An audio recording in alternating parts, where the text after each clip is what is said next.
Mario Balotelli, c'est un peu comme Xavier Dupont de Ligonnès, il a fait la une des journaux au début des années 2010 et aujourd'hui personne ne sait où il est. Il y a 10 ans, on a annoncé Balotelli comme l'un des futurs meilleurs joueurs du monde. Aujourd'hui, le buteur de 31 ans joue à l'Adana Demirspor, un promu de première division turque, et il a clairement pas eu la carrière qu'on pouvait espérer de lui. C'est le mec karaté médecine mais version foot quoi. Plus tard, je serai une grande chirurgienne. Eh bien madame Pichon, c'est un beau caca que vous m'avez fait là. Et pourtant, cette carrière moyenne, elle a pas empêché qu'on parle énormément de lui ces 10 dernières années. Alors oui, forcément pour son foot, mais aussi beaucoup pour ses performances en dehors du terrain. Et dans cet épisode un petit peu spécial, on va revenir sur les meilleures déclarations et les exploits extrasportifs qui ont construit la légende de Super Mario. En 2012, il y a la finale de l'Euro entre l'Espagne et l'Italie. Et Balotelli, qui joue pour l'Italie, il est confiant et il déclare avant le match: je vais inviter Shakira pour la finale, comme ça elle verra ce que je vais faire à son fiancé. Fiancé qui est Gérard Piqué, le défenseur espagnol donc. Et alors la karma, ce soir-là, Balotelli est l'un des pires joueurs de l'Italie qui prend une fessée 4-0. Donc ça parle beaucoup mais au final rien du tout. Je vais le défoncer, oh je vais le défoncer. Toi je vais le défoncer, je vais le défoncer. Ton mec je vais le défoncer, je vais le défoncer. Je vais le défoncer. Donc on est dans les citations un petit peu arrogantes. En décembre 2010, l'attaquant déclare: il n'y a qu'un joueur qui est un peu plus fort que moi, c'est Messi. Et là très récemment il en a rajouté une couche en parlant de Ronaldo et Messi. Si on ne parle que de qualité footballistique, je n'ai rien à leur envier pour être honnête.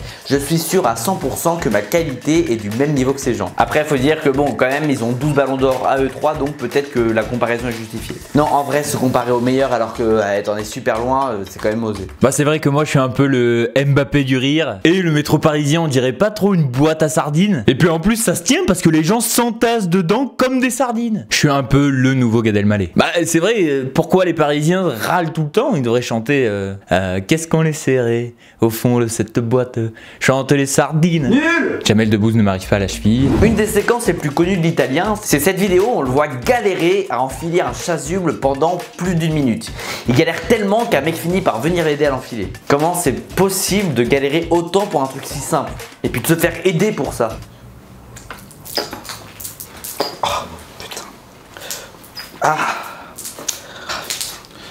Attends, je... Bon. Voilà. Merci. Ah, petite goutte. Ah, putain.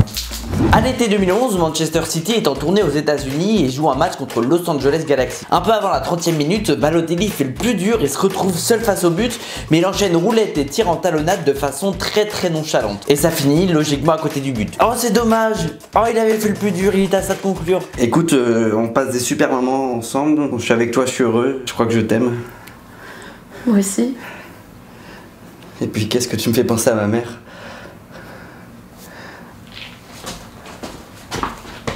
Logiquement, ça énerve ses coéquipiers, ça énerve les Américains qui se sentent pas respectés, et ça énerve le coach, donc le joueur est remplacé dans la foulée. Après, il avait une excuse potable parce qu'il pensait que l'arbitre venait de siffler hors jeu, et c'est vrai que quand on écoute juste avant qu'il frappe, on entend quelque chose qui ressemble à un sifflet. Un jour, Mario s'ennuie à l'entraînement à Manchester et du coup, pour passer le temps, il décide de jouer aux fléchettes. Jusque là, ça va, rien de ouf. Sauf que sa cible, c'est pas les cibles classiques des fléchettes, mais les jeunes du centre de formation. Bon, moi je m'ennuie. Je vais tirer sur des gens. Bonjour Madame Pichon. Oh, bonjour monsieur Dupont, ça tombe bien que vous... Pas ouf comme idée et ça lui vaudra environ 100 000 € d'amende. Ça fait cher la partie de fléchettes. Hein. Ah bah, et plus t'es con, plus tu payes cher. Icardi, 50 millions d'euros. Ah ouais, carrément. Kerrer, 37 millions d'euros, peut-être. Oh mais direct quoi. Direct, Oh, carrément. putain la bonne affaire quoi. Pressé, 25 millions d'euros. Non mais c'est pas vrai. Ah mais c'est oui directement. Alors là c'est un grand oui même. Hein. Alors là merci, je vous remercie. Voilà. Autre déclaration, cette fois pertinente et pas scandaleuse. En 2012, il a déclaré: je ne célèbre pas mes buts parce que c'est mon travail. T'as déjà vu un facteur sauter de joie quand il vient de livrer un colis? C'est vrai que ça ferait bizarre.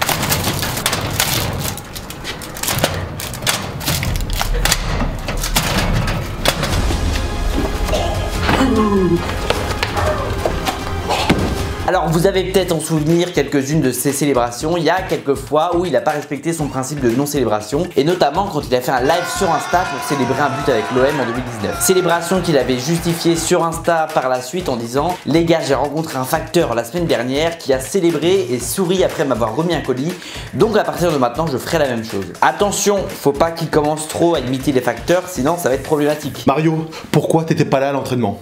Bah, je suis venu, mais il y avait personne. Mais comment ça on était pas là? On était tous là. Bah attends, je suis venu et j'ai même mis un papier pour dire que vous étiez pas là, donc... Mais t'as sonné? Ouais. Ce qu'on fait, c'est que demain je passe dans son bureau. Ok, tu passes à quelle heure? Entre 8h et 18h. T'as pas une fourchette plus précise? Ah ouais, mais... En 2010, Balotelli s'ennuie. Avec son frère, il passe devant une prison pour femmes en Italie et il est perplexe à quoi ça ressemble une prison pour femmes. Du coup, comme le portail est ouvert, il entre avec sa bagnole dans le plus grand des calmes. Et alors, je sais pas s'il a réussi à visiter la prison au final, mais en tout cas, il n'a pas eu d'emmerde parce que c'est une star et que les gardiens l'ont reconnu. Alors que bon, bah, s'il avait pas été connu, il se serait fait défoncer.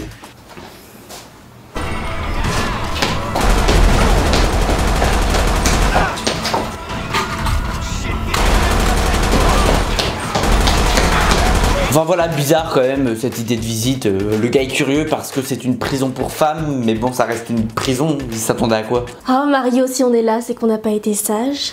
Tu veux que je te matraque ton petit cul? Parenthèse douceur à présent, parce que Balotelli fait parler de lui hors des terrains, mais c'est pas toujours pour de la merde. En 2011, à la sortie d'un entraînement, Mario signe des autographes, et là il voit un gosse qui est tout seul en pleine journée, donc il lui demande ce qu'il fait là, et le petit répond qu'il se fait harceler à l'école et que du coup il sèche les cours. Et ça plaît pas à Mario, qu'il fait monter dans sa bagnole direction l'école où il va régler le conflit avec les élèves et le directeur. Et là pour le coup, bravo, c'est super cool, toutes les stars sont pas aussi gentilles avec leurs fans. Excusez-moi, vous êtes le mec de Remontada? Ouais, non, ta gueule. Je peux prendre une photo avec vous s'il vous plaît? Non? Pourquoi t'es tout seul? Parce que je me fais harceler à l'école. Ah. Parce que t'as pas d'habits, ouais. Tocard. Bon, c'est bien, mais ça donne presque envie d'harceler les gens pour se faire engueuler par une star. Qu'est-ce qui t'est passé par la tête? Hein? Ah, mais tu te prends pour qui? Franchement, tu te prends pour qui? Hein, d'harceler les gamins comme ça? Et bah le mec il va rentrer chez lui, il va lire ses messages haineux et il va en finir avec la vie. Parce que... au bout d'un moment, faut bien croire que les gamins, ils ont... Allez, dernier fun fact, le bouquet final de cette vidéo, et c'est le cas de le dire puisqu'on va parler d'artifice. En octobre 2011, à 2 jours du derby entre City et United, l'attaquant décide de tirer des feux d'artifice avec un ami, mais pas depuis n'importe où, non, ce serait trop facile. Balotelli, il les tire depuis sa salle de bain, ce qui fait de lui le deuxième mec le plus con dans une salle de bain. Les sirènes du port d'Alexandrie. Et pas de surprise, hein, une serviette prend feu, puis c'est la salle de bain qui crame et les pompiers sont obligés d'intervenir. Mais alors moi, ce qui me choque le plus dans cette histoire, c'est pas tant le feu d'artifice, c'est ce papier peint dégueulasse et les armoires démodées. Comment tu peux gagner des millions d'euros et avoir un mobilier aussi dégueulasse? Ce qui est drôle aussi, c'est que 2 jours plus tôt, Balotelli avait déclaré avoir grandi et avoir l'intention d'arrêter de faire parler de lui en négatif. Il aura tenu 2 jours. Ok, j'ai compris que tu voulais pas sortir avec moi. J'insiste plus.